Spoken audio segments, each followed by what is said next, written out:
Habang naghihintay tayo ng estudyante, dito tayo ngayon sa playground. Exam lang nila kaya mabilis lang sila. 11:45, tapos na po sila. Kaya uwi na kami ng maaga-aga.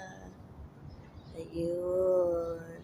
Nakakamiss din itong school. Halos buong araw akong nandito, nagtatambay. Break na po nila. Hanggang Wednesday na po lang kami.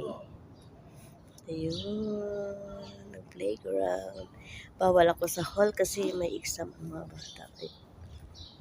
Ayun.